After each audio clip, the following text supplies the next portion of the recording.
அதுல ஆன் பண்ணிக்கிறேன். கிறிஸ்டின்ல ஒரு கணத்தை அடிச்சா மறு இடத்தை காட்டுறீங்க. நானும் சின்ன வயசுல எவனா ஒருத்த என் மேல கைய வச்சோம்னா அவன் மறுபடியும் கைய வைக்க வர மாட்டேன். அப்படியே வராம விட்டாலும் எங்க அப்பா எங்க வீட்டுல சாக்க மாட்டாரு. அப்படி இருக்கிற டைம்ல நானு ஒரு டைம் கம்பெனில ஒர்க் பண்ணியிருந்தேன். இன்னொருத்தனுக்கு குறை சொன்ன அவன அம்மா தப்பு இல்ல. நான் அவனை போய் அடிச்சிட்டேன். அவன் திருப்பி என்ன அடிக்கல. நீ கொஞ்ச நாள் பொறுத்து ஒரு 2 வாரம் பொறுத்து நான் கோயிலுக்கிட்ட ஒரு கிறிஸ்டின் கோயிலுக்கு வா அப்படின்ட்டான். நான் வரமாட்டேன்ட்டேன். அவன் அன்பா கூட்டி என்னை அழைச்சிட்டு போயிட்டான். அப்படியே கொஞ்ச நாள் பொறுத்து அவன் மேல தப்பு இல்லைன்னு எனக்கு தெரிஞ்சு போச்சு. அவன் மேல தப்பு இல்லைன்னு தெரிஞ்சோம். நான் அடிச்சோம், அவன் அடிக்கல பாரு. அவன் தான் பெரியவன் என்னோட. அப்படின்னும் போது இதை விட அது சிறந்ததுன்னு எனக்கு ரொம்ப தோணுது. அதை பத்தி நீங்க என்ன சொல்றீங்க? அதாவது ஒருவன் நமக்கு துன்புறுத்திட்டான், நம்ம மன்னிச்சுட்டு சகிச்சுட்டு போறோமே, அது பெரியவன் தான், அது சந்தேகமே கிடையாது. அதுல 2வது கருத்து கிட முடியாது.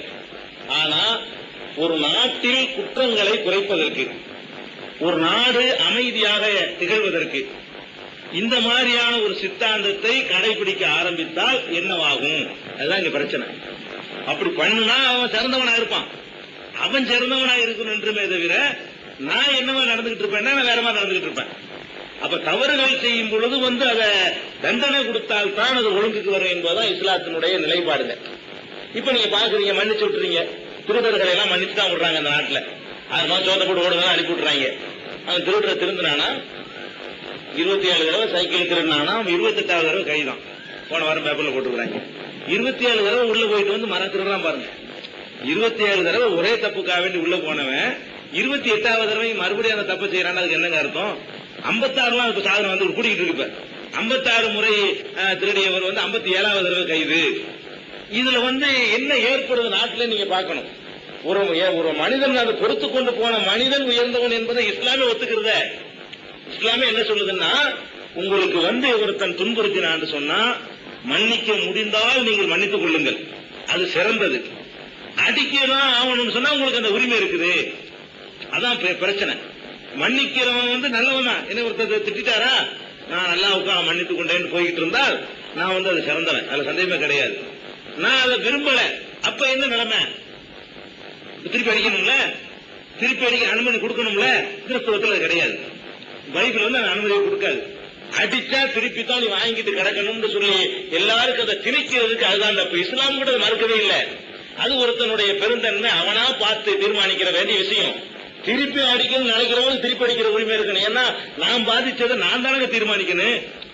என் கண்ணை தோண்டி இருக்கிறான், என் கண்ணை தோன்றதுக்காக வேண்டி நீங்க எனக்கு போதனை பண்றீங்க, விட்டுருங்கிறீங்க. அது எப்படி சொல்றது? என் கண்ணில் போயிருக்குது, உங்க கண்ணு போகும்போது நீங்க தீர்மானிக்கணும். என் கண்ணு போயிருக்கு, நான் தான் தீர்மானிக்கணும். இஸ்லாம் என்ன சொல்லுன்னா, தீர்மானிக்கிற உரிமை சம்பந்தப்பட்டவன்ட்ட கொடுக்குது. நீ விரும்புறியா, மன்னிக்கிறதா மன்னிச்சிரு, எடுக்க நினைக்கிற எடுத்துரு. அது அவனே இருக்கக்கூடாது. இஸ்லாத்துல கவர்மெண்ட் தான் எடுக்கணும். இஸ்லாத்துல கூட கண்ணுக்கு கண்ணு பல்லுக்கு பல்லுங்கிறது இருக்கு. என் பல்ல உடைச்சு நாம உடைச்சிட்டு வந்துடுறதா? இஸ்லாமிய ஆட்சி அங்க இருக்குமானால் என் பல்ல உடைச்சதாக நான் வழக்கு கொண்டு போனால் அதே பல்ல உடைக்க சொல்லி அரசாங்கம் உத்தரவு போட்டு உடைக்கும். அப்படித்தான் இருக்கும். பல்லுக்கு பல்லுங்கிறது அவன் ஆயுதம் தூக்குறது அர்த்தம் கிடையாது. கண்ணுக்கு கண்ணு தான். என் கண்ணை ஒருத்தன் தோண்டி விட்டான், நான் நீதிமன்றத்தில் வழக்கு போடுறேன். நம்ம நாட்டு நீதிமன்றத்தில் என்ன தீர்ப்பு சொல்லுவான்? அதுக்கு 7 வருஷம் அவனுக்கு சிறை தண்டனை. அவர் 7 வருஷம் இருந்தவனே சரியா வந்துருமா? என் மனசு ஆறி போயிருமா? 7 வருஷம் சோறு திங்கிறான். என் காலத்துல அவன் சோறு திங்கிறான், அவ்வளவுதான். நம்ம வரிப்பணத்துல எல்லாருடைய காசு தானே ஜெயில இருக்கிறது, என் காசு உங்க காசு தானே. அப்ப என் கண்ணை தோண்டினவனுக்கு என் காசுல சோறு, என் காசுல வாரத்துக்கு ஒரு சினிமா, என் காசுல பத்திரிகைகள், என் காசுல சகல வசதிகள், வெளியே வந்துடுறான். உழைக்காம திங்கிறதுக்கான வாய்ப்பு. அதுல வேலை செஞ்சு சம்பளம் வேற, ஜெயிலுக்குள்ளே வேலை செய்யறதுக்கு வாய்ப்பு இருக்குதுங்க. அதுல சம்பளத்தோட ஒரு அமௌண்டோட வெளியே வரலாம். எனக்கு வயிற்ற எரியுமா? என்ன கண்ணையும் தோண்டிவிட்டு என் காசுல 7 வருஷம் அப்படி வருமா இல்லையா? அப்ப என் கண்ணை தோன்றதுக்கு என்ன தண்டனை கொடுக்கணும் அரசாங்கம்? வலது கண்ணை தோண்டி இருக்கிறானா, அவன் வலது கண்ணை எடுங்கள் ஆணை பிறப்பித்தால் கண்ணை தோண்ட நினைக்கிறவனுக்கு பயம் வரும். கண்ணை தோண்டுனா, இந்த கண்ணை இப்ப தோண்டுனா நம்ம கண்ணு அடுத்த வாரம் போயிரும், இந்த பயம் வரும். தோண்ட மாட்டான். எல்லாரும் கண்ணுக்கும் பாதுகாப்பு. பல்ல உடைச்சோம்னு சொன்னா நம்ம பல்ல அதே பல்லு நாளைக்கு உடைக்கப்படும். நம்ம விரல வெட்டணும்னு சொன்னா அதே விரல் நாளைக்கு நமக்கு இருக்காது. இந்த ஒரு அச்சத்தை உண்டாக்குனா தான் அங்க சட்டம் ஒழுங்கை நிலைநாட்ட முடியும் அப்படிங்கிறதுக்காக சொல்லுது தவிர விரும்பி நானா நினைச்சா அது ஓகே. இப்ப நீங்க என்ன சொல்லணும்னா, ஒரு கண்ணத்தை காட்டினா இன்னொரு கண்ணத்தை காட்டி என்று நீங்க திணிக்கிறது இருக்க, அது அவங்களுடைய உணர்வுகளுக்கு நீங்க மதிப்பு கொடுக்காம பேசுறீங்க. பாதிக்கப்பட்டவங்க தீர்மானிக்கணும். இஸ்லாம் அப்படி சொல்லல. ஏன்ட்டு அந்த உரிமையை தந்துருச்சு. மன்னிக்கிறியா மன்னிச்சுட்டு போ, கொடுக்குறியா திருப்பி கொடுத்துட்டு போ. அப்படி இதுதான் நியாயமான அணுகுமுறை.